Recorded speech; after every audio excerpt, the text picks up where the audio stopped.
Rumah itu bernapas, tetapi napasnya sesak. Begitulah yang selalu Maya rasakan. Sebuah bangunan besar peninggalan Belanda di jantung Jakarta Pusat, dengan pilar-pilar kokoh dan jendela-jendela tinggi yang seharusnya membiarkan cahaya masuk. Namun di dalam, udaranya terasa berat, terperangkap. Setiap hari, udara itu dipenuhi aroma yang sama, campuran tajam disinfektan, minyak kayu putih, dan wangi samar obat-obatan yang direbus. Bagi Maya, itu adalah aroma kekhawatiran, aroma yang menandakan bahwa ini bukan rumahnya, melainkan rumah sakit pribadi untuk adiknya, Putri. Maya adalah anak pertama. Ia ingat masa-masa singkat sebelum Putri lahir. Saat tawa ayahnya masih bisa memenuhi seluruh ruangan dan pelukan ibunya masih terasa hangat tanpa tergesa-gesa. Tapi semua itu terasa seperti mimpi yang jauh. Kenangan yang warnanya sudah pudar. Putri lahir 8 tahun setelahnya, rapuh dan mungil, dengan paru-paru yang seolah menolak untuk bekerja sebagaimana mestinya. Dokter memberinya label asma kronis, dan label itu menjadi pusat dari alam semesta keluarga Wijaya. Sejak saat itu, Maya belajar menjadi bayangan. Ia belajar untuk tidak membuat suara gaduh saat berjalan melewati kamar Putri.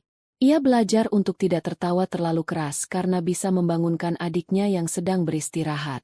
Ia belajar untuk tidak pernah mengeluh sakit, karena sakitnya tidak akan pernah sebanding dengan satu tarikan napas Putri yang berbunyi. Rumah yang seharusnya menjadi tempatnya bertumbuh, justru menjadi panggung pertunjukan di mana ia hanyalah seorang penonton di baris paling belakang, terhalang oleh semua orang yang berkerumun di sekitar bintang utamanya. Ia pernah mencoba merebut perhatian itu. Saat kelas 5 sekolah dasar, ia memenangkan kompetisi piano tingkat provinsi. Ia pulang dengan piala emas yang berkilauan, lebih tinggi dari botol-botol obat di meja makan. Ia membawanya dengan bangga, membayangkan ayahnya akan mengangkatnya tinggi-tinggi dan ibunya akan memeluknya erat. Namun saat ia tiba di rumah, suasana sedang panik. Putri mengalami serangan sesak napas lagi. Suara nebulizer berdengung seperti lebah marah, dan wajah kedua orang tuanya pias. Piala emas itu diletakkannya begitu saja di sudut meja belajar. Tidak ada yang bertanya, tidak ada yang mengucapkan selamat. Piala itu perlahan berdebu, kilaunya meredup, sama seperti harapan Maya hari itu. Beberapa tahun kemudian, ia memenangkan lomba debat bahasa Inggris tingkat nasional. Kali ini ia tidak membawa piala, hanya sebuah sertifikat dalam map tebal. Ia sudah belajar untuk tidak berharap banyak. Benar saja, saat ia menceritakannya di meja makan, ayahnya hanya mengangguk sekilas sambil matanya terus mengawasi Putri yang sedang kesulitan menelan buburnya. Ibunya berkata, "Oh, bagus, nak. Tapi jangan terlalu lelah. Nanti kamu sakit. Kalau kamu sakit, kasihan Putri." Kalimat itu menusuknya lebih tajam dari kekalahan manapun.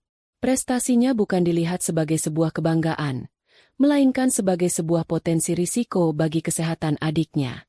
Ia adalah ancaman. Perasaan itu menjadi semakin nyata setiap kali ia jatuh sakit. Bahkan flu ringan atau batuk biasa sudah cukup untuk membuatnya diasingkan. "Maya, lebih baik kamu menginap di rumah nenek di Jogja dulu, ya?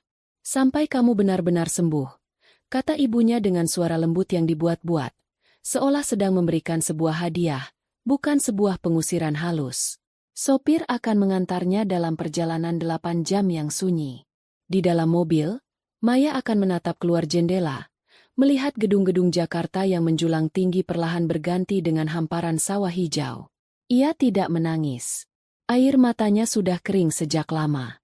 Ia hanya merasakan kekosongan yang dingin, perasaan bahwa ia adalah elemen asing, sebuah virus yang harus disingkirkan agar organisme utama dalam keluarganya, yaitu Putri, bisa tetap hidup dan sehat. Di rumah, semua hal berpusat pada Putri. Menu makanan diatur berdasarkan apa yang aman untuk paru-paru Putri. Suhu pendingin ruangan disetel pada tingkat yang paling nyaman untuk pernapasan Putri. Bahkan rencana liburan keluarga selalu dibatalkan pada menit terakhir karena Putri tiba-tiba merasa tidak enak badan. Maya seringkali menghabiskan liburannya sendirian di kamar, membaca buku, sementara ia bisa mendengar suara orang tuanya membujuk Putri untuk makan atau minum obat di kamar sebelah. Putri, di sisi lain, tumbuh menjadi seorang gadis yang tahu persis bagaimana menggunakan kelemahannya sebagai senjata.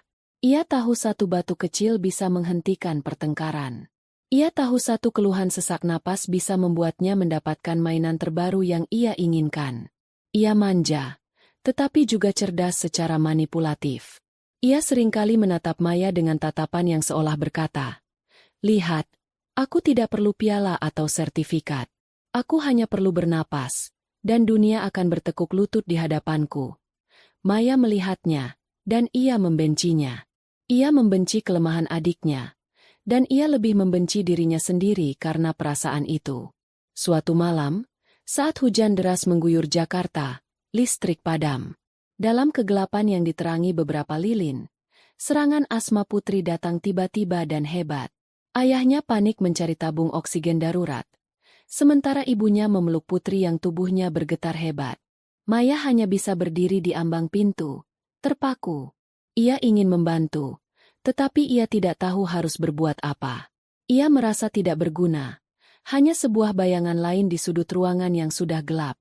Saat itulah ayahnya, dalam kepanikannya, berteriak padanya, "Maya, jangan hanya berdiri di situ. Kamu membuat ruangan ini pengap. Keluar."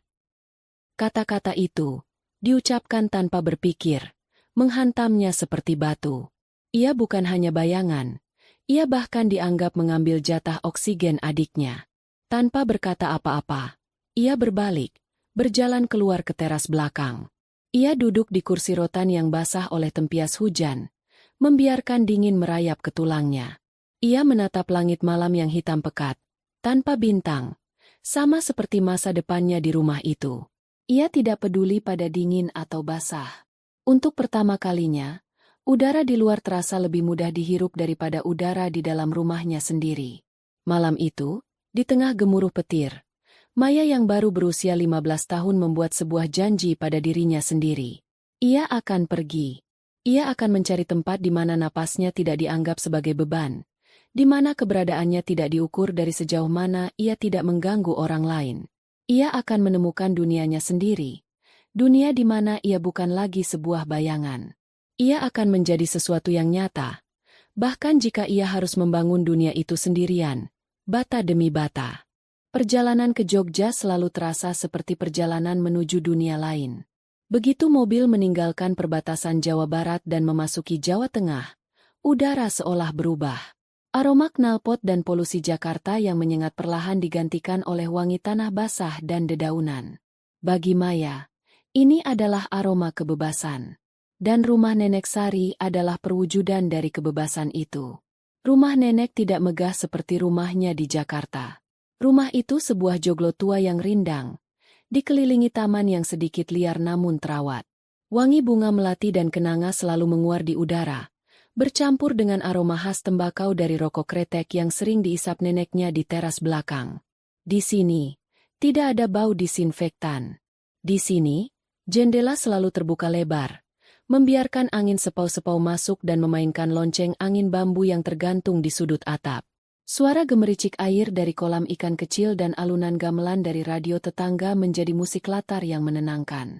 Nenek Sari adalah kebalikan dari ibunya. Jika ibunya selalu bergerak dengan kecemasan, neneknya bergerak dengan ketenangan yang berakar kuat. Ia jarang bicara, tetapi matanya selalu mendengarkan. Ia tidak pernah memuji Maya secara berlebihan, tetapi tatapannya selalu penuh dengan pengakuan. Saat Maya tiba, nenek hanya akan tersenyum, mengelus kepalanya, dan berkata, "Sudah sampai, Enduk. Ayo, nenek sudah siapkan teh jahe hangat." Hanya itu, tetapi bagi Maya, sambutan sederhana itu terasa lebih tulus daripada pelukan panik ibunya. Pelarian sejati Maya bukanlah taman atau teras belakang, melainkan sebuah ruangan di bagian samping rumah yang oleh nenek disebut gudang harta karun. Itu adalah kamar kerja neneknya, tempat ia menyimpan koleksi buku-buku tua dan, yang terpenting, koleksi perhiasan antiknya. Ruangan itu agak remang, beraroma kertas tua dan minyak cendana. Lemari-lemari kayu jati berukir berjejer di dinding. Laci-lacinya penuh dengan kotak-kotak bludru yang warnanya sudah memudar. Disinilah dunia Maya yang sesungguhnya berada. Nenek Sari adalah satu-satunya orang yang melihat ketelitian dan kesabaran Maya bukan sebagai sifat seorang anak pendiam, melainkan sebagai sebuah bakat. Matamu jeli, seperti mata seorang elang, kata nenek suatu hari, sambil menyerahkan sebuah kaca pembesar kecil, sebuah loupe. Cobalah lihat ini. Nenek meletakkan sebuah bros perak kusam berbentuk bunga di telapak tangan Maya. Di mata orang awam, itu hanyalah perhiasan tua yang tidak menarik. Tapi di bawah bimbingan nenek, Maya belajar melihat lebih dalam. Dengan loupe menempel di matanya, ia melihat dunia yang sama sekali baru. Ia melihat goresan-goresan halus tanda usia, detail ukiran kelopak bunga yang luar biasa rumit, dan sebuah tanda kecil tersembunyi di balik peniti. Sebuah marker S-mark yang menandakan asal-usul pembuatnya. Ini buatan kota gede, sekitar tahun 30-an. Nenek menjelaskan dengan suara serak. Lihat cara peraknya ditempa. Tidak rata sempurna. Ini yang membuatnya berharga. Ketidaksempurnaannya menceritakan sebuah kisah. Pelajaran itu meresap jauh ke dalam diri Maya. Ia mulai memahami bahwa nilai sebuah benda tidak terletak pada kilaunya yang sempurna, tetapi pada cerita, sejarah, dan jejak tangan manusia yang tertinggal di atasnya. Setiap liburan sekolah, yang seringkali bertepatan dengan musim hujan di Jogja, ia akan menghabiskan waktu berjam-jam di dalam ruangan itu. Di luar, hujan turun deras, menciptakan irama yang menenangkan di atap genting. Di dalam, Maya tenggelam dalam pekerjaannya. Ia mengeluarkan semua perhiasan dari kotak-kotaknya. Ia membersihkannya dengan hati-hati menggunakan sikat halus dan cairan khusus yang diajarkan nenek. Ia memilahnya berdasarkan era, peninggalan era kolonial Belanda, perhiasan peranakan Cina dengan sentuhan warna-warni, perhiasan perak Jogja yang anggun. Ia kemudian mulai membuat katalog. Dalam sebuah buku besar bergaris, ia menulis dengan tulisan tangannya yang rapi. Ia mendeskripsikan setiap benda. Kalung emas dengan liontin giok hijau tua, sepasang anting intan berlian dengan potongan Eropa lama, gelang keroncong perak dengan motif sulur yang rumit. Ia mencatat beratnya, ukurannya, ciri-ciri khasnya, dan cerita yang ia dengar dari neneknya tentang benda itu. Pekerjaan itu bukan sekadar tugas. Itu adalah sebuah meditasi. Saat jari-jarinya menyentuh permukaan dingin sebuah permata atau tekstur hangat sebuah emas tua, ia merasa terhubung dengan masa lalu, dengan orang-orang yang pernah memakai perhiasan itu. Ia membayangkan seorang noni Belanda memakai bros Art Deco di gaun pestanya, atau seorang nyonya Tionghoa menyanggul rambutnya dengan tusuk konde emas berhias burung phoenix. Ia merasa menjadi bagian dari sebuah cerita yang jauh lebih besar dari sekadar drama kecil di rumahnya di Jakarta. Di sini, di antara benda-benda bisu ini, ia merasa didengarkan. Suatu sore, ia menemukan sebuah cincin yang tersembunyi di dasar sebuah kotak kayu. Cincin itu sederhana, terbuat dari emas yang warnanya agak pucat, dengan sebuah batu safir biru kelam di tengahnya. Potongannya tidak modern, tetapi ada sesuatu yang memikat dari cahaya dalamnya. Ini cincin buyutmu, kata nenek Sari yang tiba-tiba sudah berdiri di belakangnya. Ia seorang perempuan yang sangat kuat. Suaminya meninggal muda, dan ia membesarkan 5 anak sendirian dengan berdagang batik. Orang-orang meremehkannya, tapi ia tidak pernah menyerah. Nenek mengambil cincin itu dan memasangkannya di jari manis Maya. Batu safir ini melambangkan kebijaksanaan dan kekuatan. Nenek lihat itu juga di dalam dirimu, Maya. Kekuatan yang tersembunyi. Jangan biarkan siapapun membuatmu merasa kecil. Kata-kata itu diucapkan di dalam ruangan yang remang dan beraroma sejarah, terasa seperti sebuah penobatan. Maya menatap cincin di jarinya. Untuk pertama kalinya, ia tidak merasa seperti sebuah bayangan. Ia merasa seperti penjaga cerita, seorang pewaris kekuatan. Musim hujan di Jogja seringkali membuatnya merindukan sesuatu, tetapi bukan kehangatan keluarga yang tidak pernah ia dapatkan di Jakarta. Ia merindukan pengakuan, merindukan sebuah tempat di mana ia bisa menjadi dirinya sendiri tanpa rasa bersalah. Dan di ruangan penuh harta karun itu, ia menemukannya. Ia tidak tahu saat itu, bahwa keahlian yang ia asah di antara kotak-kotak beludru yang usang itu akan menjadi kunci untuk membangun masa depannya, menjadi fondasi dari sebuah kerajaan yang tidak pernah ia bayangkan. Ia hanya tahu bahwa di Jogja, di bawah tatapan bijaksana neneknya, ia akhirnya menemukan cara untuk bernapas dengan lega.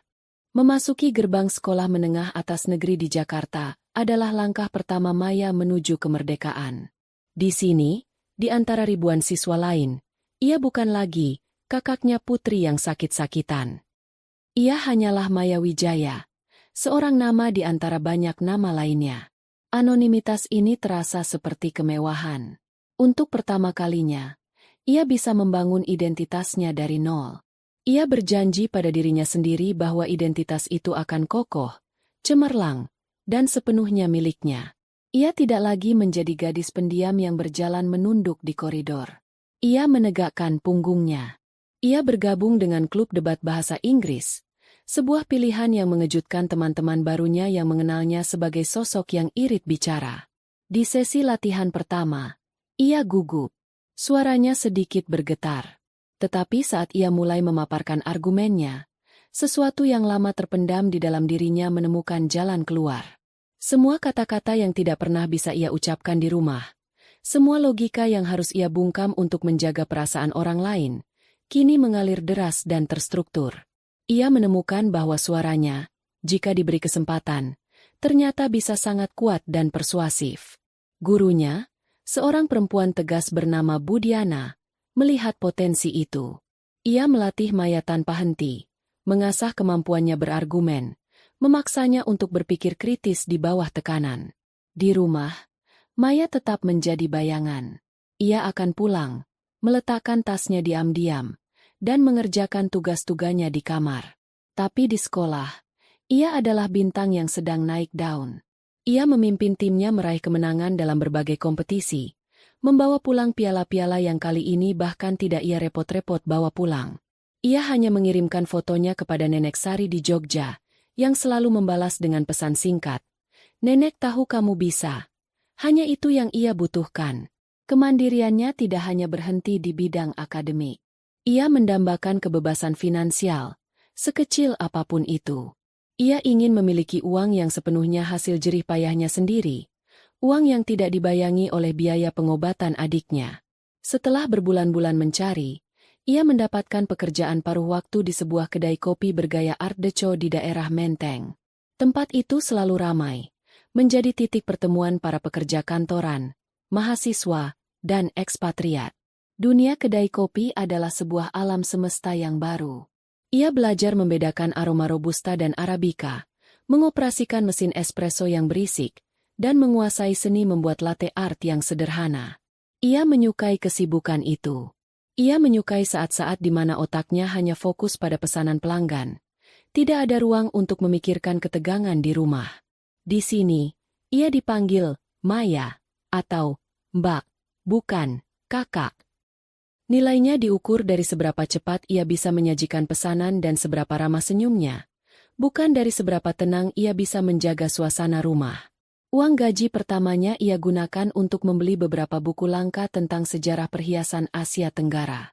Buku-buku itu adalah hartanya, dibeli dengan keringatnya sendiri. Ia menjalani kehidupan ganda. Di sekolah dan di tempat kerja, ia adalah seseorang yang kompeten, dihargai, dan terlihat. Tetapi begitu ia melangkahkan kaki melewati pintu rumahnya, ia harus menanggalkan semua itu seperti melepas seragam. Ia kembali menjadi Maya yang tak terlihat, yang tugas utamanya adalah tidak menimbulkan masalah. Ia seringkali pulang larut setelah selesai bekerja, hanya untuk menemukan sisa makan malam yang sudah dingin di atas meja, sementara seluruh keluarga sudah berada di kamar Putri, menemaninya melakukan terapi uap malam. Puncak dari semua kerja kerasnya datang di akhir tahun ajaran terakhirnya. Ujian nasional. Ia belajar seperti orang gila. Kamar tidurnya dipenuhi tumpukan buku dan catatan. Kopi dari kedai tempatnya bekerja menjadi sahabatnya di malam hari. Ia tidak belajar untuk membuat orang tuanya bangga. Ia sudah lama menyerah pada harapan itu. Ia belajar untuk dirinya sendiri. Ia belajar karena ia tahu nilai-nilai ini adalah tiketnya. Tiket satu arah untuk keluar dari rumah itu selamanya. Saat hari pengumuman tiba, jantungnya berdebar kencang. Ia membuka situs web Kementerian Pendidikan di laptop tuanya. Sederet angka muncul di layar. Matematika, 100. Fisika, 100. Kimia, 100. Bahasa Indonesia, 98. Bahasa Inggris, 100. Ia menatap angka-angka itu, nyaris sempurna. Napasnya tercekat. Untuk sesaat, sebersit harapan konyol muncul di benaknya. Mungkin kali ini, mungkin pencapaian sebesar ini, akhirnya akan cukup untuk membuat mereka melihatnya. Dengan langkah ragu, ia berjalan ke ruang makan. Seluruh keluarganya sedang berkumpul, tapi suasana tampak ceria. Ia pikir, mungkin mereka sudah tahu. Mungkin kepala sekolah menelepon. Tapi kemudian ia melihat apa yang ada di tengah meja. Sebuah kue tart kecil dengan lilin. Putri duduk di sana, tersenyum bangga sambil memegang rapornya. Lihat, Pak, MA. Nilai bahasa Indonesiaku dapat C. Aku lulus. Seru Putri dengan gembira. Ayahnya tertawa dan mengacak-acak rambut Putri. Anak pintar. Papa tahu kamu pasti bisa. Ini harus dirayakan. Ibunya memeluk Putri erat. Ibu bangga sekali padamu. Sayang, kamu sudah berusaha sangat keras di tengah kondisimu yang seperti ini. Mereka memotong kue itu, menyuapi Putri, dan tertawa bersama. Maya berdiri di ambang pintu. Selembar kertas berisi nilai-nilainya yang nyaris sempurna tergenggam erat di tangannya. Kertas itu terasa dingin dan tidak berarti. Perayaan untuk sebuah nilai C terasa lebih meriah daripada semua piala dan sertifikat yang pernah ia raih seumur hidupnya. Rasa sakit yang tajam dan akrab menusuk dadanya.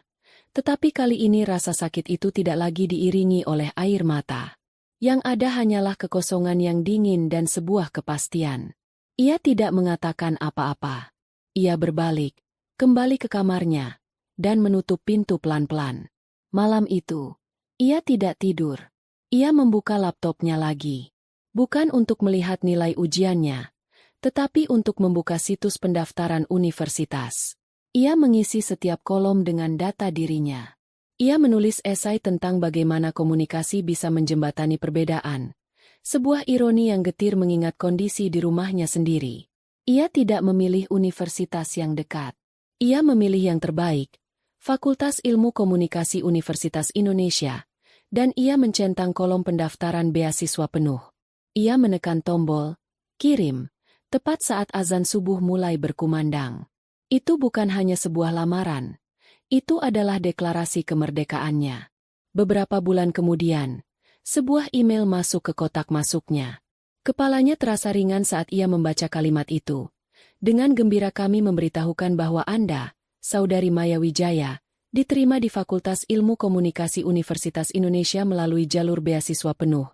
Ia membaca email itu berulang kali. Beasiswa penuh. Itu artinya ia tidak memerlukan sepeser pun uang dari orang tuanya. Ia bisa pergi. Ia benar-benar bisa pergi. Ia tidak berteriak atau melompat kegirangan. Ia hanya duduk diam di depan laptopnya. Dan untuk pertama kalinya setelah bertahun-tahun, ia tersenyum. Senyum yang tulus, lega, dan penuh dengan janji akan masa depan yang akan ia tulis sendiri ceritanya. Saat ia memberitahu orang tuanya, reaksi mereka datar. Oh, UI? Baguslah. Tapi Depok itu cukup jauh. Nanti siapa yang mengurusmu kalau sakit? Kata ibunya. Maya hanya menjawab, aku bisa mengurus diriku sendiri.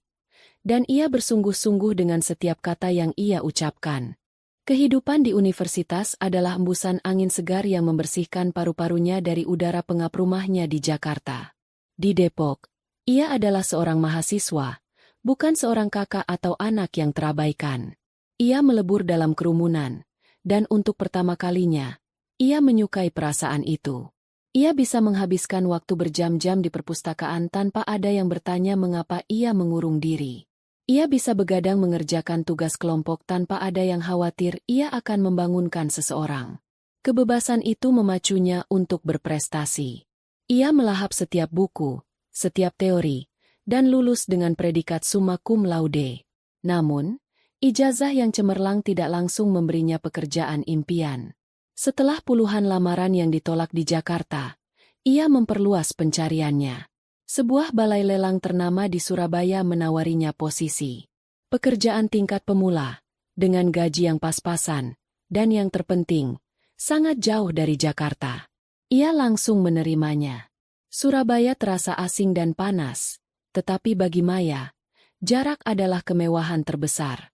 Pekerjaannya di balai lelang ternyata tidak seglamor yang dibayangkan. Ia ditempatkan di bagian inventaris. Tugasnya adalah mendokumentasikan setiap barang warisan yang masuk, sebelum diserahkan kepada tim ahli penilai. Hari-harinya dihabiskan di gudang yang luas dan sedikit berdebu, dikelilingi perabotan kayu tua yang mengeluarkan bau kapur barus, tumpukan keramik Cina, dan kotak-kotak berisi pernak-pernik peninggalan orang mati. Ia mencatat, mengukur, memotret, dan memberi label. Pekerjaan yang monoton dan melelahkan, tetapi tanpa sadar, pekerjaan itu mempertajam matanya.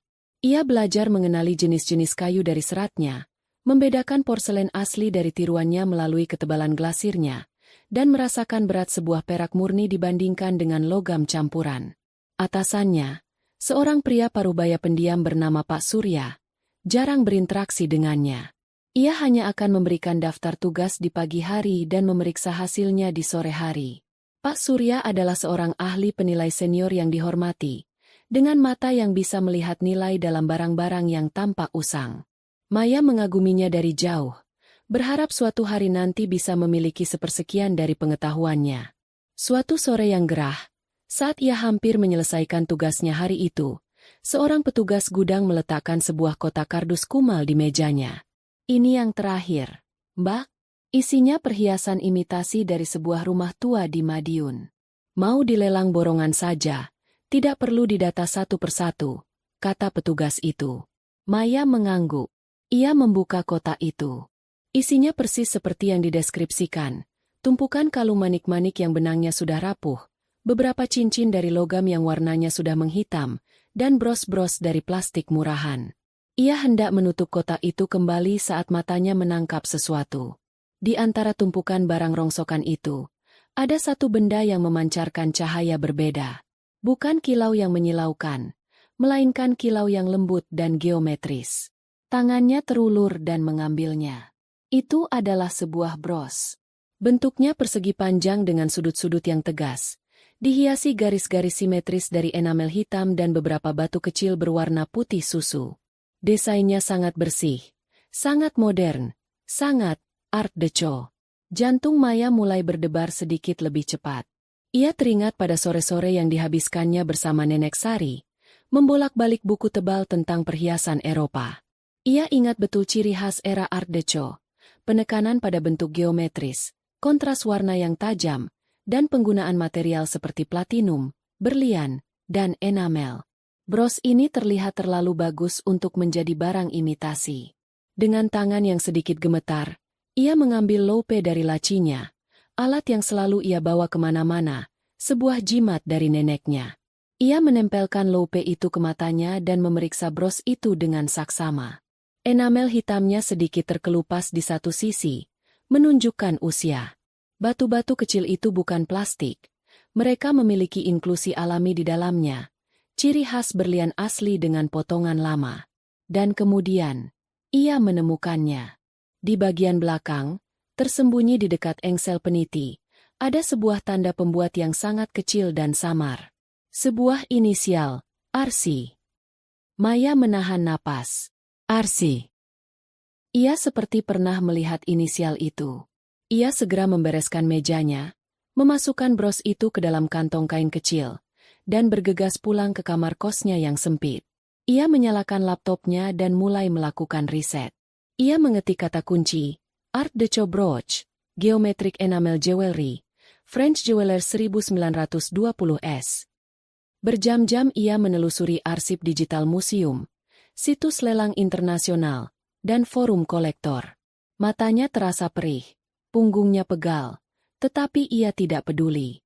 Akhirnya, sekitar pukul 2 pagi, ia menemukannya. Di sebuah artikel dari arsip digital majalah mode Prancis tahun 1928, ada sebuah foto perhiasan dengan desain yang sangat mirip. Pembuatnya adalah René Chartier, seorang desainer perhiasan Prancis yang kurang dikenal namun sangat brilian, yang karyanya seringkali tertutup oleh bayang-bayang nama besar lainnya. Inisialnya, RC. Artikel itu menyebutkan bahwa René Chartier hanya menghasilkan sedikit karya sebelum studionya bangkrut akibat depresi besar. Karya-karyanya sangat langka dan dicari oleh kolektor serius. Maya merasa seluruh tubuhnya dialiri listrik. Ia telah menemukan sesuatu yang luar biasa. Tapi sekarang, tantangan berikutnya adalah meyakinkan Pak Surya. Keesokan paginya, dengan perut mulas karena gugup, ia meminta waktu untuk berbicara dengan atasannya. Pak Surya menatapnya dari balik kacamatanya dengan ekspresi datar. "Ada apa, Maya?" Maya meletakkan bros itu di atas meja Pak Surya, bersama dengan beberapa lembar hasil cetakan risetnya. "Pak, saya yakin bros ini bukan imitasi. Saya pikir ini adalah karya asli dari desainer Prancis, René Chartier, dari sekitar tahun 1928. Pak Surya mengambil bros itu, menimbangnya di tangannya, dan menatapnya sekilas. Ia mendengus pelan. "Maya, setiap hari kita menerima puluhan barang seperti ini. Kebanyakan hanya tiruan yang bagus. Tapi, Pak, mohon lihat tanda pembuatnya," desak Maya, suaranya sedikit bergetar. Ia menunjukkan letak inisial, RC, dan menyodorkan foto perbandingan yang ia temukan. Ia menjelaskan tentang desainnya yang khas, penggunaan materialnya, dan kelangkaan karya-karya desainer itu. Ia berbicara dengan cepat, semangatnya meluap-luap. Semua pengetahuan yang ia serap dari neneknya kini keluar dalam bentuk argumen yang koheren. Pak Surya terdiam. Ia menatap Maya, kemudian menatap bros itu lagi, kali ini dengan lebih saksama. Ia mengambil loupe miliknya sendiri dan memeriksanya. Ada keheningan yang panjang di ruangan itu. Akhirnya, ia meletakkan bros itu dan menatap Maya. Untuk pertama kalinya, Maya melihat sorot kekaguman di matanya. "Riset yang bagus sekali," kata Pak Surya pelan. "Kita akan mengirim ini ke laboratorium gemologi untuk diverifikasi. Tapi insting saya mengatakan kamu benar." 2 minggu kemudian, hasil laboratorium kembali. Bros itu dikonfirmasi sebagai karya asli René Chartier, terbuat dari platinum, enamel, dan berlian. Nilainya ditaksir ratusan juta rupiah. Bros yang nyaris dilelang kiloan itu menjadi salah satu sorotan utama dalam lelang berikutnya. Saat palu diketuk, bros itu terjual seharga 700 juta rupiah kepada seorang kolektor dari Singapura. Sehari setelah lelang, Pak Surya memanggil Maya ke ruangannya.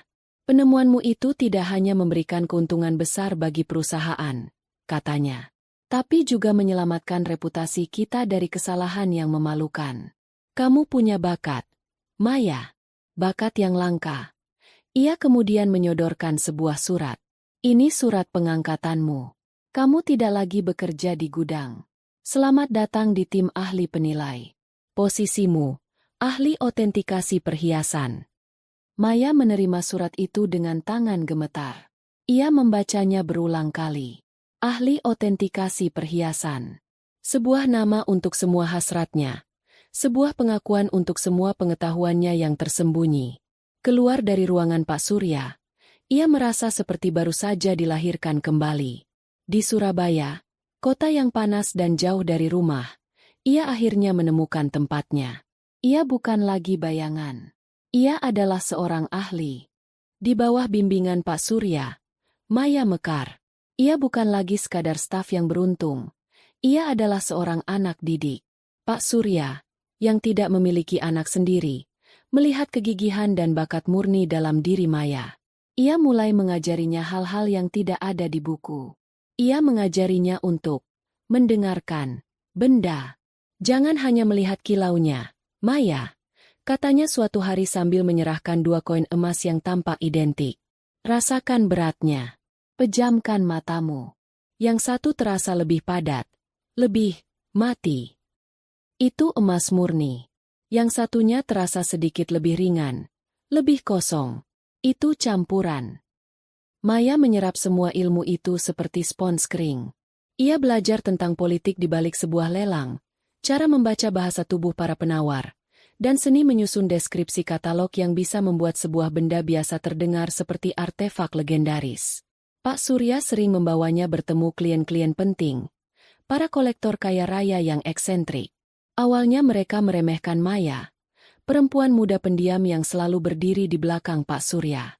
Tapi keraguan mereka selalu sirna saat Maya mulai berbicara. Ia akan menjelaskan sejarah sebuah liontin atau asal-usul potongan sebuah berlian dengan detail dan semangat yang menular, mengubah pandangan mereka dari sekadar aset investasi menjadi sebuah karya seni dengan jiwa. Namun, ia merasa pengetahuannya masih belum lengkap. Pada malam hari, setelah bekerja belasan jam, ia menyalakan laptopnya dan mengikuti kursus gemologi daring dari sebuah institut di Amerika. Ia mempelajari tentang struktur kristal, indeks bias cahaya, dan spektrum penyerapan berbagai batu permata. Dunianya terbelah menjadi dua. Siang hari ia menyentuh sejarah dengan jari-jarinya, dan malam hari ia membedah sains di baliknya. Kedua dunia itu menyatu, membuatnya semakin tajam dan tak terkalahkan. Akhir pekannya tidak ia habiskan untuk beristirahat. Ia akan naik kereta pagi-pagi buta menuju Bandung. Tujuannya adalah Jalan Braga dan pasar-pasar antik di sekitarnya. Ia menyukai suasana Braga yang seolah membeku dalam waktu, dengan bangunan-bangunan tuanya yang megah namun lapuk. Ia akan masuk dari satu toko ke toko lain, dari lapak pedagang kaki lima hingga galeri yang tersembunyi. Ia tidak selalu membeli. Ia hanya melihat, bertanya, dan melatih matanya. Ia belajar membedakan perhiasan asli dari kawinan, benda yang bagian-bagiannya diambil dari beberapa perhiasan rusak lalu disatukan. Ia belajar bernegosiasi dengan para pedagang tua yang licin, yang pada akhirnya menaruh hormat pada pengetahuan gadis muda yang tidak bisa mereka kelabuhi. Reputasinya mulai terbentuk, menyebar pelan namun pasti di lingkaran para kolektor. Bukan lagi sebagai asisten Pak Surya, tapi sebagai Maya Wijaya, sang mata elang. Pemicunya adalah sebuah insiden di rumah seorang kolektor keramik terkenal yang juga memiliki koleksi kecil perhiasan warisan. Pak Surya dan Maya diundang untuk menilai koleksi itu. Di antara belasan bros dan cincin yang indah, ada sebuah kalung giok yang menjadi kebanggaan sang kolektor. Beberapa ahli sebelumnya sudah memastikannya sebagai giok Burma kualitas tertinggi dari abad ke-19. Saat Maya memegangnya, ada sesuatu yang terasa salah. Giok itu terasa terlalu ringan, dan warnanya terlalu seragam. Ia meminta izin untuk memeriksanya di bawah cahaya khusus. Dengan gugup, di bawah tatapan skeptis sang kolektor dan tatapan penasaran Pak Surya, ia menunjukkan bahwa giok itu sebenarnya adalah giok kualitas rendah yang telah melalui proses polimerisasi, diisi dengan resin untuk memperbaiki warnanya. Ia menunjukkannya dengan bukti-bukti yang tidak terbantahkan. Sang kolektor pucat pasi, namun kemudian ia menatap Maya dengan penuh kekaguman. Selama 20 tahun, tidak ada yang menyadarinya, katanya. Siapa namamu, Nak? Berita itu menyebar. Maya mulai menerima telepon pribadi di kantor, dari para kolektor yang ingin mendapatkan opini kedua darinya secara diam-diam. Ia melakukannya di luar jam kerja, merasa tidak enak pada Pak Surya, namun ia tidak bisa menolak panggilan dari hasratnya sendiri. Ia menyadari bahwa ia menikmati otonomi itu, menikmati kepercayaan penuh yang diberikan klien kepadanya seorang. Keputusan itu datang pada suatu malam, setelah ia berhasil membantu seorang klien mengidentifikasi sebuah lukisan miniatur berbingkai perak yang ternyata bernilai 3 kali lipat dari harga belinya. Ia menyadari bahwa ia ingin membangun sesuatu dari nol. Sebuah nama, sebuah reputasi, sebuah entitas yang 100% miliknya. Ia tidak ingin selamanya berlindung di bawah nama besar balai lelang atau mentornya. Ia ingin menjadi elang yang terbang dengan sayapnya sendiri. Memberitahu Pak Surya adalah hal tersulit yang pernah ia lakukan. Ia masuk ke ruangan atasannya dengan jantung berdebar. Ia menjelaskan keinginannya dengan jujur. Pak Surya mendengarkan dalam diam. Wajahnya tidak terbaca. Setelah Maya selesai bicara, ia menghela napas panjang. Saya tahu hari ini akan datang, katanya dengan suara serak. Seekor elang tidak bisa selamanya tinggal di sangkar, bahkan jika sangkar itu terbuat dari emas. Tidak ada kemarahan di matanya, hanya kesedihan seorang mentor yang harus melepaskan murid terbaiknya. Jika kamu butuh apa-apa, jangan sungkan. Pintu saya selalu terbuka. Langkah pertama adalah modal. Ia mengumpulkan semua tabungannya, hasil dari gaji dan bonus selama bertahun-tahun, lalu dengan nekat mengajukan pinjaman bank. Ia harus menghadapi beberapa penolakan. Seorang manajer bank menatap proposal bisnisnya dengan tatapan meremehkan. Konsultan aset antik? Bisnis apa itu? Tidak ada jaminannya. Tapi Maya tidak menyerah. Ia memperbaiki proposalnya, melampirkan portofolio kasus-kasus yang pernah ia tangani, tanpa menyebut nama klien, dan testimoni dari beberapa kolektor yang bersedia membantunya.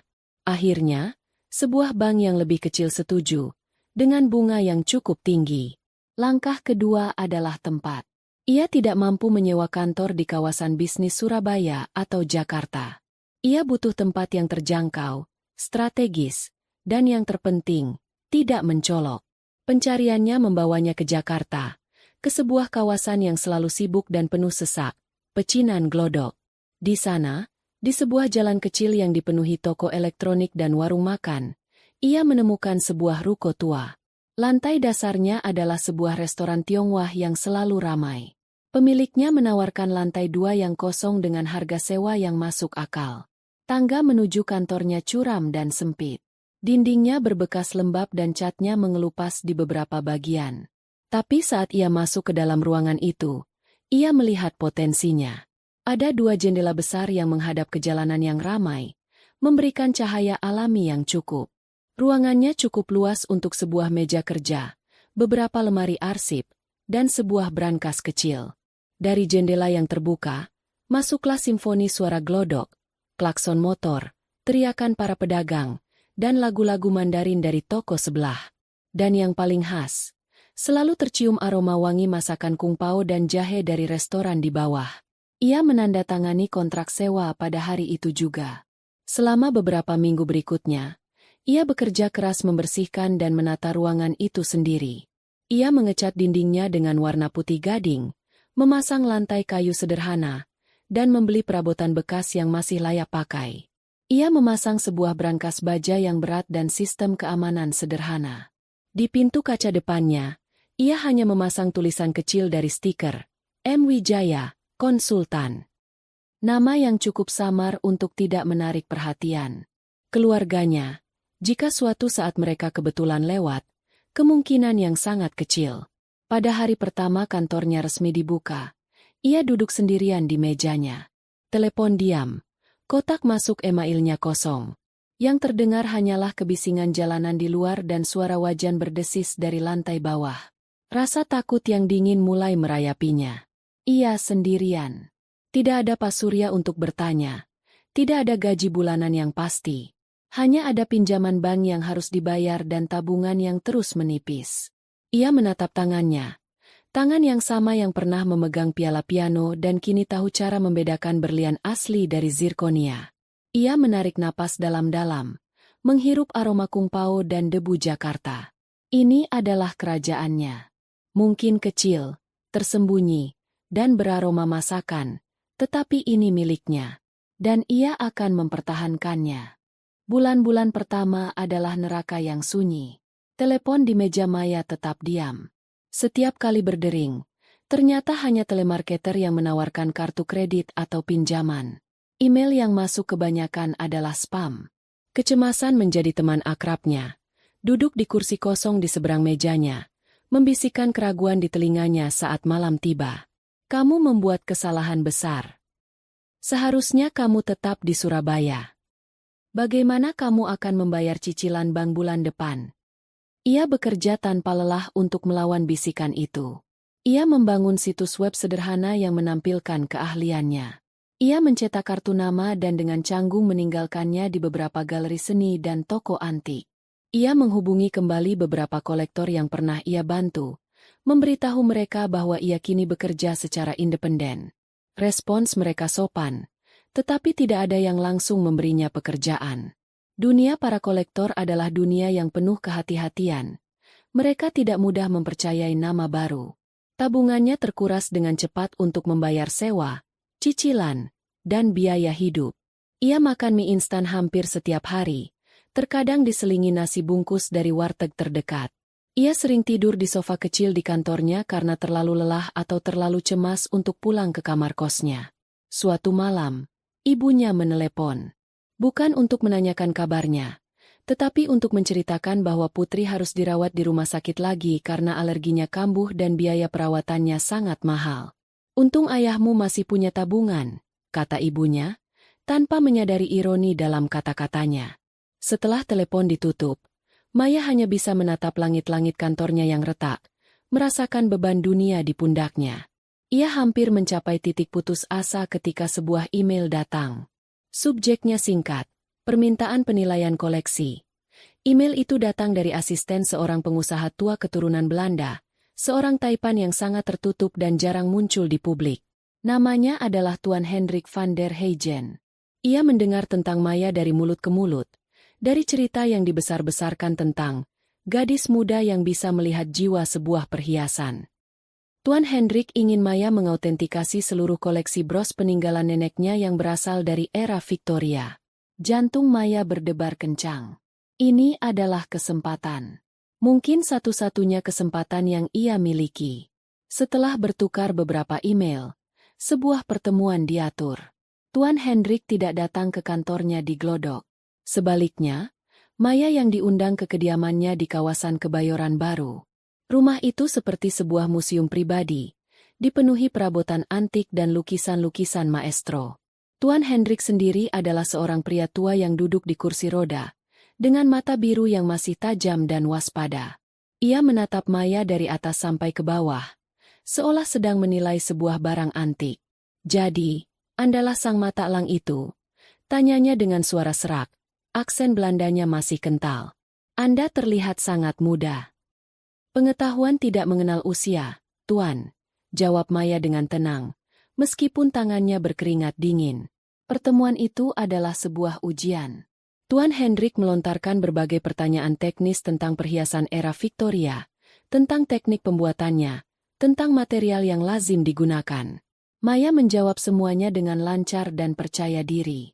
Akhirnya, Tuan Hendrik mengangguk pelan. Ia setuju untuk memberikan pekerjaan itu kepada Maya, dengan satu syarat. Seluruh koleksi harus dinilai di rumahnya di bawah pengawasan ketat. Selama 2 minggu berikutnya, hidup Maya berpusat di salah satu ruangan di rumah Tuan Hendrik. Koleksi itu luar biasa. Puluhan bros tersimpan dalam kotak-kotak kayu mahoni. Ada bros duka dari bahan jet hitam yang diukir dengan rumit, bros cameo dengan profil perempuan berwajah anggun, bros perak berbentuk serangga dengan sayap brengsel, dan bros emas yang dihiasi untayan mutiara kecil. Maya bekerja dengan konsentrasi penuh. Ia memeriksa setiap detail, jenis peniti yang digunakan, bekas solderan, kualitas ukiran, dan tentu saja, batu-batu permatanya. Ia mendokumentasikan semuanya, memotret dari berbagai sudut, dan mencatat setiap temuannya. Sebagian besar koleksi itu asli dan dalam kondisi baik. Namun, ada 2 bros yang membuatnya berhenti. Keduanya tampak tidak istimewa. Desainnya lebih sederhana dibandingkan yang lain, terbuat dari emas dengan beberapa batu kecil berwarna merah muda oranye dan hijau pucat. Dalam catatan inventaris keluarga Van der Heygen, kedua bros itu diberi label, replika dari abad ke-20. Kemungkinan dibuat untuk menggantikan bros asli yang hilang. Para ahli penilai sebelumnya selalu setuju dengan catatan itu dan melewatkannya begitu saja. Tapi Maya merasakan sesuatu yang lain. Insting yang diasah oleh Pak Surya dan Nenek Sari berteriak di dalam kepalanya. Ia memeriksa kedua bros itu di bawah mikroskop portabelnya. Potongan batu-batunya terasa janggal untuk sebuah replika. Terlalu presisi namun dengan ciri khas potongan tangan. Ia kemudian melihat sesuatu yang hampir mustahil dilihat dengan mata telanjang. Di bagian samping salah satu cakar pemegang batu, ada sebuah goresan kecil yang tampak seperti tanda pembuat. Ia membersihkannya dengan sangat hati-hati dan memotretnya dengan pembesaran maksimal. Malam itu, di kantornya, ia membandingkan foto tanda itu dengan arsip digitalnya. Setelah berjam-jam pencarian yang menegangkan, ia menemukannya. Tanda itu milik seorang pembuat perhiasan dari Rusia yang bekerja untuk keluarga Sart sebelum revolusi. Ia kemudian melakukan riset lebih dalam pada batu-batunya. Dengan menggunakan alat-alat portabelnya seperti refraktometer dan spektroskop, ia mendapatkan hasil yang membuatnya menahan napas. Batu berwarna merah muda oranye itu bukan topas atau turmalin seperti yang mungkin diduga orang. Spektrumnya menunjukkan bahwa itu adalah safir Padparadscha, salah satu jenis safir paling langka di dunia, yang warnanya digambarkan sebagai perpaduan antara bunga teratai dan matahari terbenam. Batu hijau pucat itu juga bukan peridot. Itu adalah demantoid garnet dari pegunungan Ural, sebuah batu permata langka yang terkenal karena kilau apinya yang melebihi berlian. Kedua bros yang dianggap replika itu ternyata adalah harta karun yang tak ternilai. Dengan jantung yang berdebar kencang, ia menyiapkan laporannya. Ia tahu ini adalah momen penentu. Keesokan harinya, ia mempresentasikan temuannya kepada Tuan Hendrik. Saat ia sampai pada bagian tentang kedua bros itu, sang taipan tua itu mengerutkan kening. Tidak mungkin, katanya. Ayah saya selalu bilang itu hanya replika. Maya dengan tenang memaparkan semua buktinya. Ia menunjukkan foto tanda pembuatnya, data spektroskopi batu, batunya, dan artikel sejarah tentang pembuat perhiasan Rusia itu. Ia menjelaskan bagaimana kemungkinan besar, setelah revolusi Rusia, perhiasan-perhiasan itu diselundupkan keluar dan akhirnya sampai ke tangan neneknya di Hindia Belanda, tanpa dokumentasi yang layak. Tuan Hendrik terdiam untuk waktu yang sangat lama. Ia meminta untuk melihat kedua bros itu lagi. Ia menatapnya, lalu menatap Maya. Keraguan di matanya perlahan berubah menjadi kekaguman yang luar biasa. Luar biasa, bisiknya. Benar-benar luar biasa. Seminggu kemudian, tugas Maya selesai. Ia menyerahkan laporan akhir setebal ratusan halaman. Tuan Hendrik sangat puas. Beberapa hari setelahnya, sebuah notifikasi masuk ke ponsel Maya. Transfer dana telah masuk ke rekening perusahaannya. Maya membuka aplikasi mobile bankingnya, mengira akan melihat jumlah komisi yang sudah ia perkirakan. Tapi angka yang tertera di layar membuatnya hampir pingsan. 1.200.000.000 rupiah. Tuan Hendrik tidak hanya membayar komisinya, ia juga memberinya bonus fantastis sebagai ucapan terima kasih atas penemuannya. Maya duduk terpaku di kursi kantornya yang murah, menatap deretan angka 0 di layar ponselnya. Air mata mulai mengalir di pipinya. Air mata kelegaan, kebahagiaan, dan pembenaran. Semua malam tanpa tidur, semua mie instan, semua keraguan, semuanya terbayar lunas pada saat itu. Dan kemudian, sesuatu yang lain terjadi. Teleponnya berdering. Itu dari seorang kolektor jam tangan mewah yang direkomendasikan oleh Tuan Hendrik. Saat ia sedang berbicara, telepon kantornya yang lain berbunyi. Lalu sebuah email masuk dengan subjek, permintaan konsultasi, koleksi porselen. Badai telah berlalu, dan kini hujan emas mulai turun. Nama Maya Wijaya, sang penemu, permata tersembunyi, dari Glodok, mulai menjadi legenda di dunia sunyi para kolektor. Kesuksesan, ketika akhirnya datang, tidak menyerupai gerimis, melainkan badai. Setelah kasus Van der Heygen, kantor kecil Maya di Glodok tidak pernah lagi sunyi. Teleponnya berdering tanpa henti, dengan penelepon dari berbagai aksen dan negara. Email membanjiri kotak masuknya, bukan lagi spam, melainkan permintaan penilaian dari para kolektor di Jakarta, Singapura, Hong Kong, bahkan Amsterdam. Ia yang tadinya harus berjuang mencari klien, kini harus membuat daftar tunggu. Pekerjaan itu membanjirinya. Ia menilai koleksi warisan untuk keluarga-keluarga kaya yang berseteru, memberikan valuasi untuk klaim asuransi atas perhiasan yang dicuri, dan bertindak sebagai konsultan rahasia untuk balai-balai lelang yang lebih kecil yang tidak memiliki ahli gemologi sendiri. Ia bekerja 18 jam sehari, 7 hari seminggu.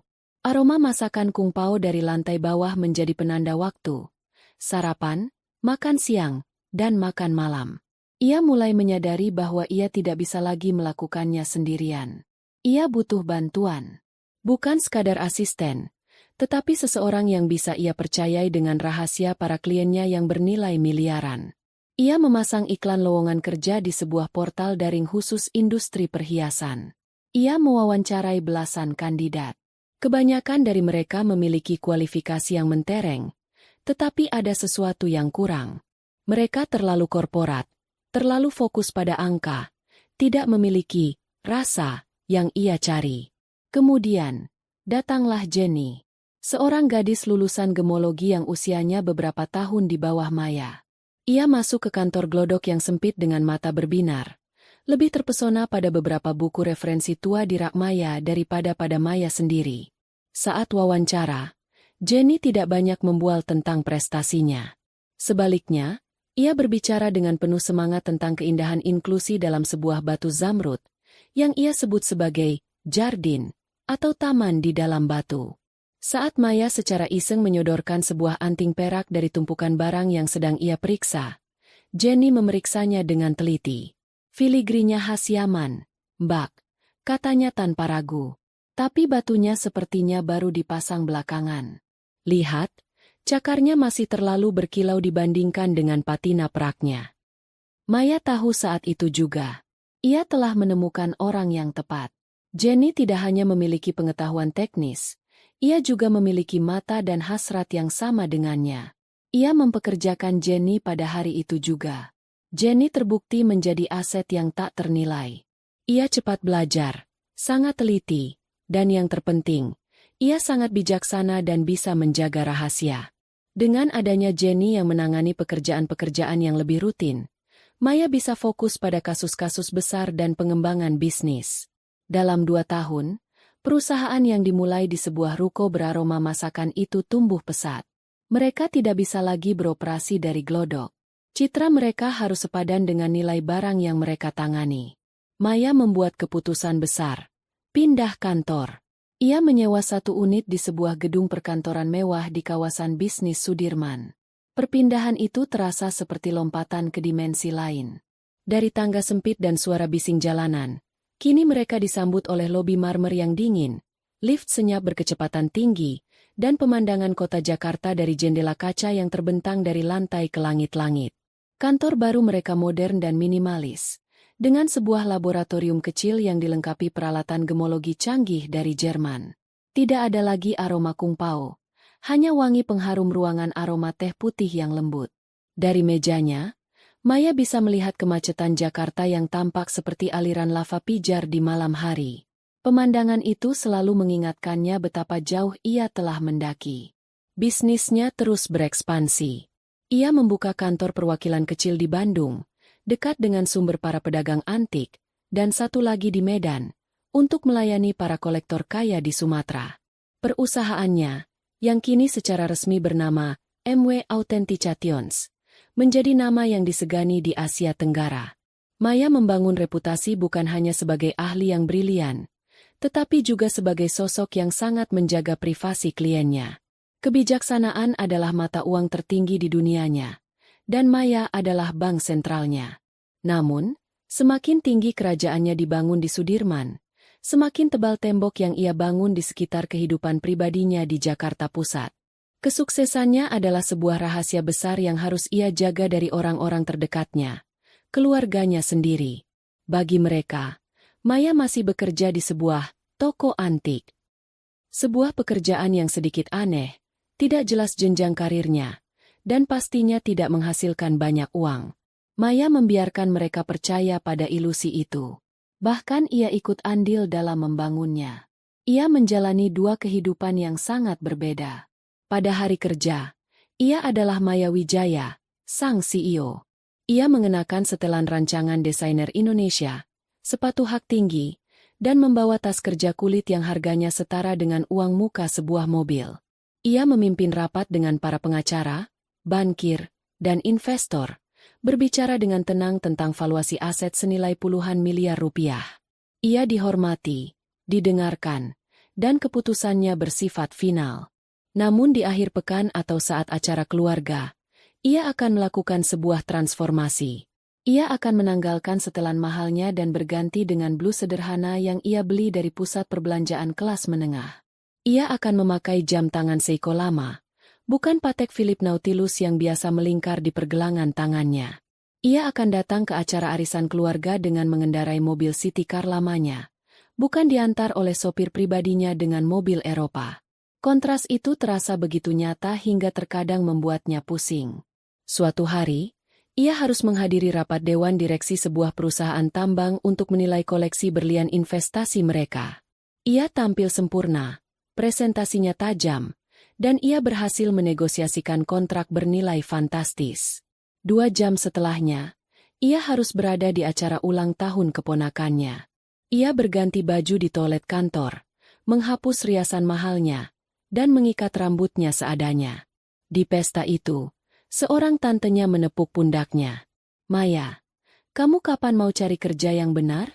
Kasihan orang tuamu. Lihat sepupumu, si Dinda, sekarang sudah jadi manajer di bank.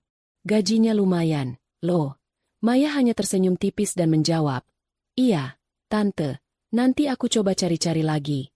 Di pergelangan tangannya, di balik lengan blusnya yang longgar, tersembunyi sebuah gelang tenis berlian dari Van Cleef Arpels yang nilainya mungkin bisa membeli seluruh bank tempat Dinda bekerja. Ironi. Itu begitu pahit hingga terasa seperti racun. Ia sengaja melakukannya. Ia menjaga rahasianya dengan ketat karena ia tahu keluarganya tidak akan mengerti. Lebih buruk lagi, ia takut mereka akan mengubah kesuksesannya menjadi drama baru. Ia membayangkan ayahnya akan mulai ikut campur dalam bisnisnya.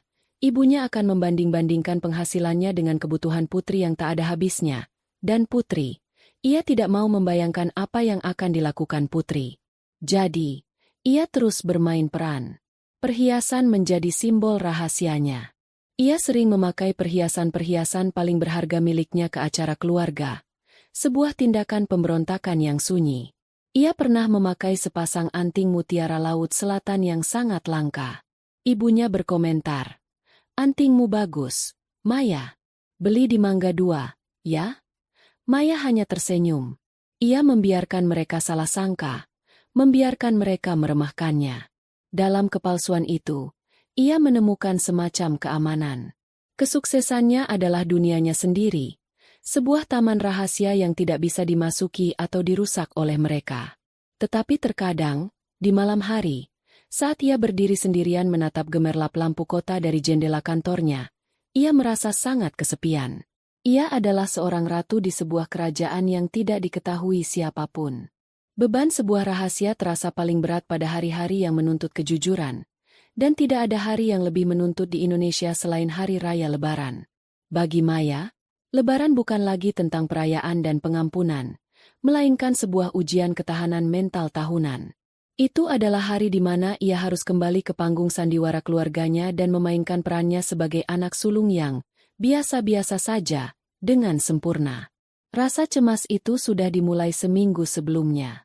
Telepon dari ibunya semakin sering, mengingatkannya untuk tidak lupa pulang, menanyakan ia akan membawa apa. Setiap telepon terasa seperti tarikan pada rantai yang mengikatnya pada masa lalunya. Di kantornya yang megah di Sudirman, ia baru saja menyelesaikan valuasi untuk sebuah kalung safir Kashmir milik seorang sosialita. Di dunianya, ia berurusan dengan keindahan dan nilai yang absolut. Tapi di dunia keluarganya, nilainya selalu relatif. Selalu diukur berdasarkan sejauh mana ia bisa membuat adiknya, Putri, terlihat lebih bersinar. Pada malam takbiran, ia dengan sengaja memilih pakaiannya untuk besok. Bukan kaftan sutra atau gaun rancangan terbaru, melainkan sebuah gamis sederhana berwarna pastel yang ia beli secara daring. Harganya tidak lebih dari Rp300.000. Ia memasangkannya dengan kerudung yang serasi. Sebuah kostum yang sempurna untuk perannya. Ia melepaskan jam tangan Audemars Piguet Royal Oak miliknya dan menyimpannya di brankas. Menggantinya dengan jam tangan biasa yang baterainya bahkan sudah mati. Keesokan paginya, ia tiba di rumah orang tuanya di Jakarta Pusat. Suasana sudah ramai. Aroma opor ayam, rendang, dan ketupat yang khas menyeruak, bercampur dengan aroma disinfektan yang samar namun persisten, sebuah pengingat bahwa ini masihlah kuil milik Putri. Ia bersalaman dan memohon maaf lahir batin kepada kedua orang tuanya. Sebuah ritual yang terasa semakin hampa setiap tahunnya. Seperti biasa, pusat perhatian adalah Putri.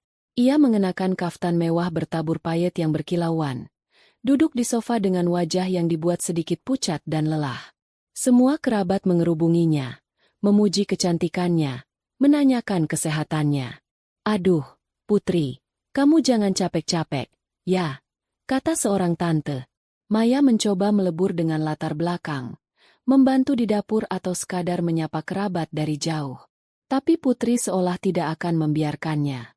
Saat Maya membawa setoples kue kering ke ruang tamu, Putri memanggilnya dengan suara yang cukup keras untuk didengar semua orang.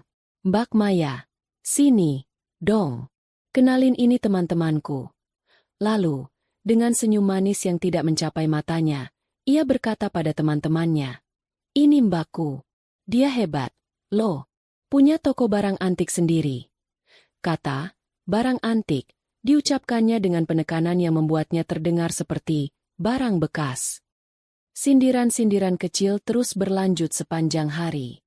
"Mbak, mobilmu kok nggak ganti-ganti? Apa nggak laku jualan barang lamanya?" Atau, "Mbak, kapan nikah? Nanti keburu tua. Loh, apa nggak ada kolektor kaya yang nyantol?" Maya hanya menanggapinya dengan senyum sabar yang sudah ia latih selama bertahun-tahun, sementara di dalam hatinya badai mulai bergemuruh. Orang tuanya pun ikut menambahi, menasihatinya di depan semua orang untuk mencari pekerjaan sungguhan, agar masa tuanya terjamin. Puncaknya datang saat makan siang. Ibunya, setelah bolak-balik dari dapur, duduk di sofa sambil memijat punggungnya dan mengeluh. "Aduh, punggung ibu rasanya mau copot. Dari subuh masak sendirian buat kalian semua. Stres sekali rasanya." Ini adalah keluhan tahunan, sebuah cara untuk mendapatkan simpati. Biasanya, Maya hanya akan diam atau menawarkan untuk memijat. Tapi tahun ini, kesabarannya sudah di ujung tanduk. Ia sudah muak dengan sandiwara ini. Dengan tenang, ia mengeluarkan ponselnya. "Kalau ibu capek, kenapa nggak pesan catering saja?" katanya. Sebelum ibunya sempat menjawab, Maya sudah menelepon nomor manajer sebuah firma catering mewah yang menjadi langganan perusahaannya untuk acara-acara penting. "Halo, selamat siang. Dengan Maya Wijaya di sini. Saya mau pesan paket lebaran premium untuk 30 orang. Tolong diantar ke alamat di Jakarta Pusat secepatnya." "Ya." Tagihannya langsung saja ke rekening perusahaan seperti biasa. Ia menutup teleponnya. Ruangan hening sejenak. Ibunya menatapnya dengan bingung. "Pesan catering? Maya, kamu punya uang dari mana? Itu pasti mahal sekali." "Anggap saja THR dari toko, Bu," jawab Maya sekenanya. 1 jam kemudian, beberapa mobil box dari firma catering itu tiba. Para pramusaji berseragam rapi menurunkan puluhan wadah penghangat makanan. Meja makan yang tadinya penuh dengan masakan rumahan kini dipenuhi dengan hidangan hotel bintang 5. Kambing guling, udang bakar madu, salmon panggang, aneka salad, dan kue-kue pencuci mulut dari Prancis. Para kerabat menatap dengan takjub. Di tengah kekaguman dan kebingungan semua orang, Maya merasa perlu untuk melarikan diri sejenak. Ada sebuah lelang perhiasan penting di Hong Kong yang sedang berlangsung secara daring, dan ada satu lot yang ia incar atas nama kliennya. Ia menyelinap ke kamar tidurnya yang lama, kamar yang kini lebih mirip gudang, penuh dengan barang-barang yang sudah tidak terpakai. Ia duduk di tepi tempat tidurnya yang berdebu, membuka laptopnya, dan masuk ke dalam dunianya yang sebenarnya. Layar laptopnya menampilkan antarmuka situs lelang, dengan penawaran yang masuk dalam hitungan detik dalam mata uang dolar Hong Kong. Di jendela lain, ia membuka laporan keuangan kuartalan perusahaannya untuk memeriksa likuiditas, memastikan dana kliennya cukup. Grafik keuntungan yang meroket, daftar aset, dan draft kontrak-kontrak baru bernilai miliaran rupiah terpampang di sana. Ia begitu fokus hingga tidak mendengar suara pintu kamarnya yang terbuka. Putri masuk tanpa mengetuk. Wajahnya cemberut. Mungkin ia kesal karena perhatian semua orang kini beralih pada makanan mewah di meja makan, bukan pada dirinya. "Mbak, dicariin ibu. Tuh, malah ngumpet di sini main laptop," hardiknya.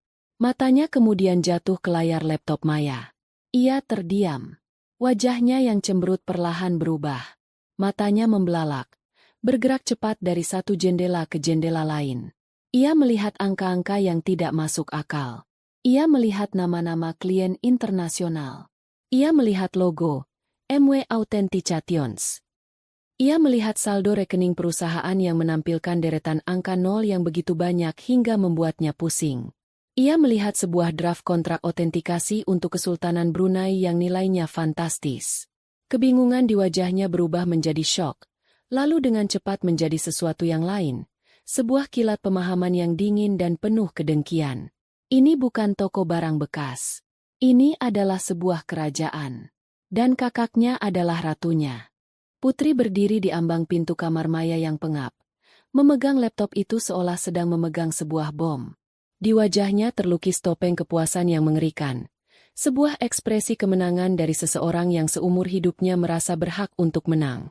Ia tidak berlari. Ia berjalan dengan langkah yang disengaja, pelan dan dramatis. Kembali ke ruang makan di mana sisa-sisa kemeriahan lebaran masih menggantung di udara. Obrolan dan tawa yang tadinya riuh perlahan mereda saat para kerabat melihat ekspresi aneh di wajah Putri dan laptop yang ia bawa seperti sebuah nampan persembahan. Ia berhenti di tengah ruangan, memastikan semua mata tertuju padanya. Semuanya, maaf mengganggu acara makan-makannya. Mulainya, suaranya dibuat bergetar seolah menahan tangis. Tapi ada sesuatu yang harus kalian semua lihat. Tentang Mbak Maya. Tentang kebohongan besar yang selama ini ia simpan dari kita semua. Maya, yang mengikuti dari belakang, merasakan darahnya menjadi dingin. Ia tahu apa yang akan terjadi. Ia bisa saja mencoba merebut laptop itu. Tetapi ia tahu itu sia-sia. Rahasianya, kerajaannya yang ia bangun dengan susah payah dalam sunyi, akan segera dirobek dan dilemparkan ke tengah-tengah arena untuk dicabik-cabik. Putri memutar laptop itu. Layarnya yang masih menyala terang menghadap ke seluruh keluarga. Di sana, terpampang jelas dashboard keuangan perusahaan Maya. Grafik-grafik yang menanjak tajam, daftar klien dengan nama-nama besar, dan yang paling menyilaukan, saldo rekening perusahaan yang menunjukkan angka 18 dan deretan angka 0 yang panjang di belakangnya. 180 miliar rupiah. Ruangan itu jatuh ke dalam keheningan yang total dan absolut. Suara sendok yang beradu dengan piring berhenti. Suara anak-anak yang berlarian di teras seolah lenyap di telan bumi. Yang terdengar hanyalah desis pelan dari wadah penghangat makanan catering mewah yang kini terasa seperti barang bukti kejahatan. Puluhan pasang mata beralih dari layar laptop ke wajah Maya. Tatapan mereka berubah dari kebingungan menjadi ketidakpercayaan. Dan kemudian, menjadi sesuatu yang lebih gelap. Keheningan itu pecah. Bukan oleh ucapan selamat. Bukan oleh decak kagum, melainkan oleh suara ayahnya yang berat dan penuh amarah. Apa-apaan ini, Maya? Geramnya, menunjuk ke arah laptop. Uang apa ini? Jadi ini yang kamu kerjakan selama ini? Menipu kami. Bukan menipu, Pak. Maya mencoba memulai, tetapi suaranya ditelan oleh seruan ibunya yang melengking. Ya Tuhan, Maya, jadi selama ini kamu punya uang sebanyak ini. Isak ibunya. Air matanya mulai mengalir. Kamu biarkan ibu dan ayahmu pusing cari uang untuk biaya pengobatan adikmu. Sementara kamu duduk di atas tumpukan uang? Di mana hati nuranimu, nak? Tuduhan itu, bahwa ia tidak punya hati, terasa lebih menyakitkan daripada tamparan. Kekacauan pun meledak. Para paman dan bibi mulai berbisik, saling melempar pandangan penuh tuduh. Suasana kekeluargaan yang palsu itu menguap dalam sekejap, digantikan oleh keserakahan dan rasa iri yang telanjang. Dan kemudian, Putri, sang sutradara dari drama ini, memulai puncaknya. Ia menjatuhkan dirinya ke lantai, menangis meraung-raung dengan cara yang sudah sangat ia kuasai. Aku tahu dia tidak pernah peduli padaku. Ratapnya, memukul-mukulkan tangannya ke lantai. Dia punya semua ini, tapi dia tidak pernah benar-benar membantuku. Dia hanya memberiku uang bulanan yang tidak seberapa. Padahal seharusnya semua ini jadi milikku. Aku yang sakit. Aku yang menderita seumur hidupku. Aku yang lebih berhak. Sesuatu di dalam diri Maya, sebuah bendungan yang telah ia bangun dengan sabar selama 38 tahun, akhirnya retak. Setiap tetes kekecewaan, setiap momen ketika ia merasa diabaikan, setiap kata sindiran, setiap prestasi yang diremehkan, semuanya meluap menjadi gelombang amarah yang dahsyat dan panas. Cukup, desisnya. Suaranya rendah, nyaris seperti geraman, tetapi getarannya membuat semua orang terdiam. Ia melangkah maju, matanya menatap tajam ke setiap wajah di ruangan itu, satu persatu. Kalian ingin tahu tentang uang ini? Ia memulai. Suaranya mulai meninggi. Uang ini adalah hasil dari setiap malam aku tidak tidur untuk belajar. Hasil dari setiap akhir pekan aku tidak berlibur karena bekerja. Hasil dari setiap penolakan dan keraguan yang aku hadapi sendirian. Di mana kalian saat aku butuh dukungan? Ia menatap ayahnya. Ayah marah karena merasa ditipu? Kapan terakhir kali ayah bertanya apa yang sebenarnya aku kerjakan? Yang ayah tanyakan hanya kapan aku akan dapat pekerjaan sungguhan. Piala pianoku dulu bahkan tidak pernah ayah sentuh. Lalu ia beralih ke ibunya. Ibu bilang aku tidak punya hati? Ibu yang mengirimku ke Jogja setiap kali aku demam sedikit. Seolah aku ini wabah penyakit. Ibu yang lebih sibuk merayakan nilai C putri daripada kelulusanku dengan nilai terbaik. Kalian tidak bangga dengan kesuksesanku. Kalian hanya marah karena kesuksesan ini di luar kendali kalian. Terakhir, ia menatap putri yang masih menangis di lantai. Tatapan Maya tidak lagi menyimpan sisa-sisa rasa kasihan. Dan kamu, putri, katanya dengan dingin. Kamu bilang kamu lebih berhak? Kamu pikir penyakitmu itu adalah sebuah tiket emas untuk mendapatkan apapun yang kamu mau? Kamu mendapatkan semua perhatian, semua kasih sayang, semua waktu mereka. Seluruh hidupku. Aku harus berjalan berjingkat agar tidak mengganggu kesehatanmu. Dan itu masih belum cukup bagimu? Kamu tidak hanya menginginkan perhatian mereka. Kamu juga menginginkan hasil kerja kerasku. Maya mengambil napas dalam-dalam, merasakan kelegaan yang aneh saat semua kata-kata beracun itu akhirnya keluar dari sistemnya. Kalian tahu apa yang lucu? Lanjutnya, dengan senyum getir. Selama ini, aku diam-diam mengirimkan uang setiap bulan. Bukan hanya untuk biaya pengobatan putri, tapi juga untuk semua kebutuhan rumah ini. Untuk membayar tagihan listrik, untuk renovasi dapur, untuk mobil baru ayah. Ia mengeluarkan ponselnya dari dalam saku gamisnya. Dengan gerakan yang mantap dan disaksikan oleh semua orang, ia membuka aplikasi mobile banking, masuk ke menu transfer terjadwal, dan menekan tombol "Hapus" pada transferan bulanan untuk orang tuanya. Sebuah notifikasi muncul di layar. Apakah Anda yakin ingin membatalkan transfer terjadwal ini? Ia menekan, "Ya." Pertunjukan putri sudah selesai, katanya. Suaranya kini tenang namun sedingin es. Dan aku tidak akan lagi menjadi donaturnya. Ia berbalik dan berjalan menuju pintu. Ibunya, kaget melihat tindakan Maya, berteriak, "Maya, mau kemana kamu? Jangan kurang ajar kamu." Ia melihat tas yang disandang Maya. Dan jangan pergi sambil membawa-bawa tas palsu murahan itu. Memalukan. Maya berhenti di ambang pintu. Ia menoleh ke belakang untuk terakhir kalinya. Menatap ibunya lekat-lekat. Selama ini, katanya dengan suara pelan namun jelas. Ibu tidak pernah bisa membedakan mana yang asli dan mana yang palsu. Bukan hanya soal tas, tapi juga soal anak. Tanpa menunggu jawaban, ia melangkah keluar dari rumah itu. Ia masuk ke dalam mobilnya, menyalakan mesin, dan melaju pergi, meninggalkan keheningan yang tercengang dan reruntuhan sebuah keluarga di belakangnya. Saat mobilnya berbelok di ujung jalan, ia tidak menoleh ke kaca spion. Untuk pertama kalinya dalam hidupnya, ia tidak peduli pada apa yang ia tinggalkan. Ia hanya peduli pada jalanan yang terbentang di depannya. Hari-hari setelah lebaran itu adalah sebuah badai yang tidak henti-hentinya. Ponsel Maya menjadi medan perang. Ratusan pesan dan panggilan tak terjawab masuk setiap jamnya. Pesan-pesan itu datang dalam berbagai bentuk, masing-masing dengan racunnya sendiri. Dari ibunya, datang rentetan pesan manipulatif yang penuh dengan rasa bersalah. Ibu tidak bisa makan, memikirkan kamu durhaka pada orang tua. Apa kamu tidak kasihan pada adikmu? Semalam asmanya kambuh lagi karena stres memikirkan kelakuanmu. Pulanglah, nak. Minta maaf pada kami semua.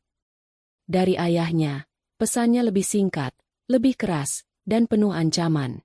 Jika kamu tidak kembali dan bertanggung jawab, jangan pernah anggap kami orang tuamu lagi.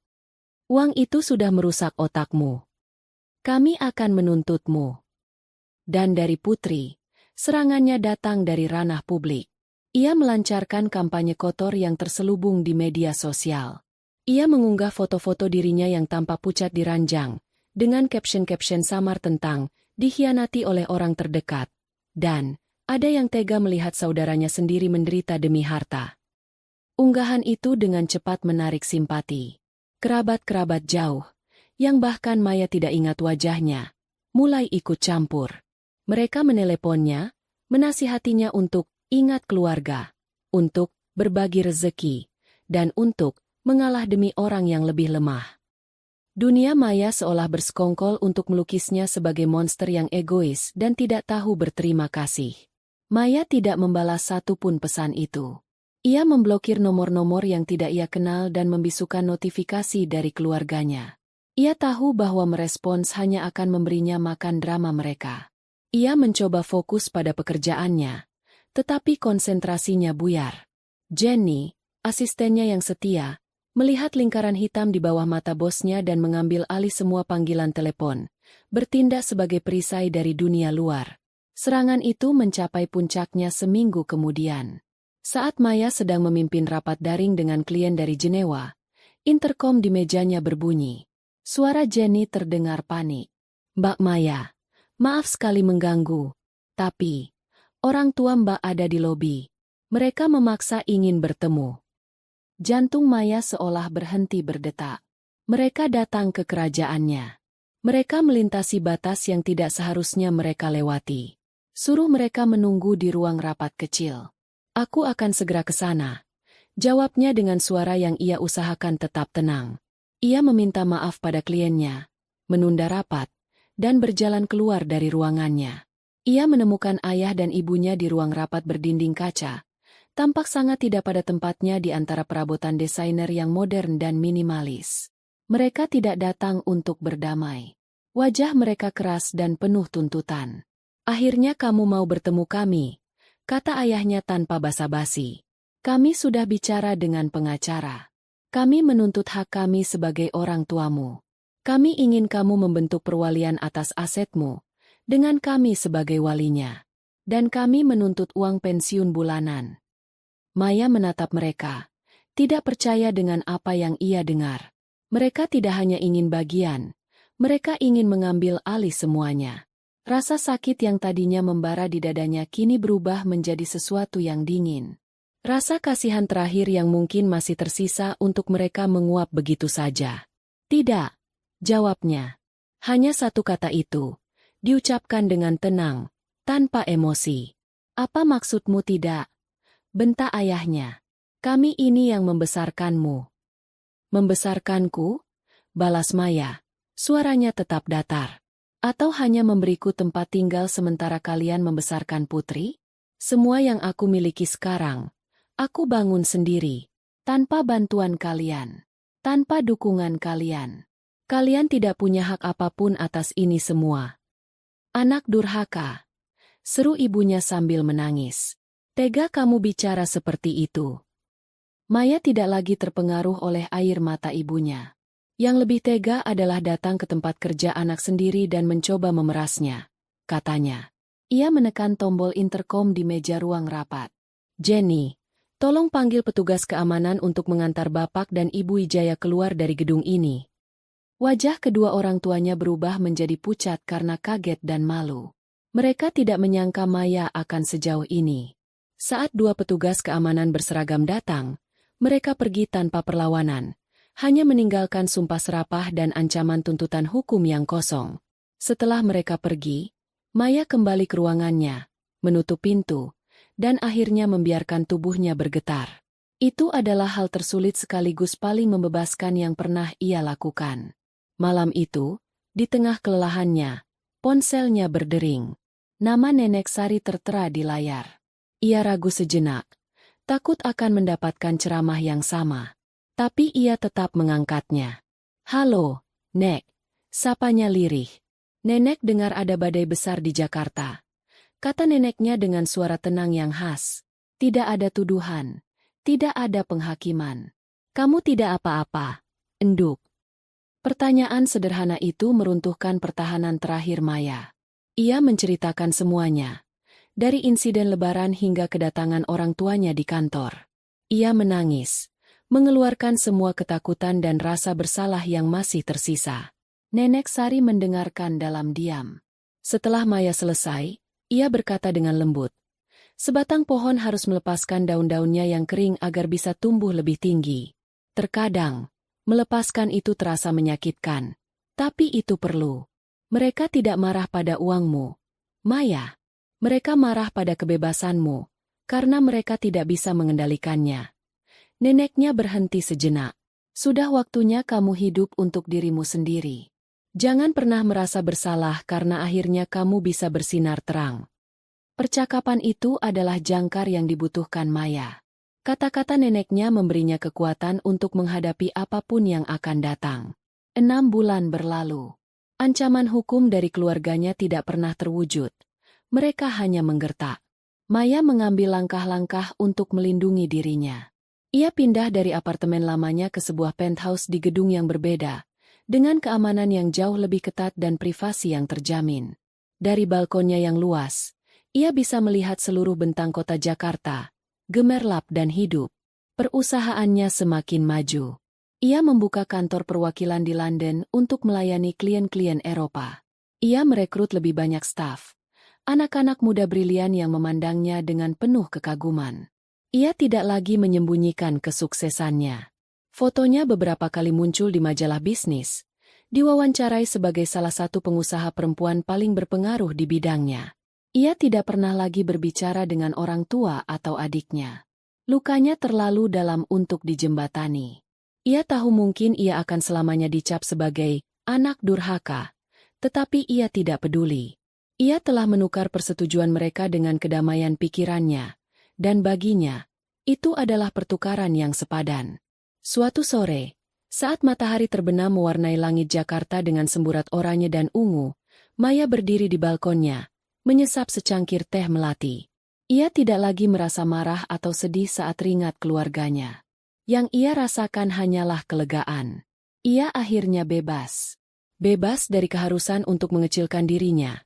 Bebas dari kewajiban untuk membiayai pertunjukan orang lain. Bebas dari bayang-bayang masa lalu. Ia menatap cakrawala. Ia adalah Maya Wijaya. Seorang ahli otentikasi. Seorang CEO. Seorang perempuan yang membangun kerajaannya sendiri dari reruntuhan masa kecilnya.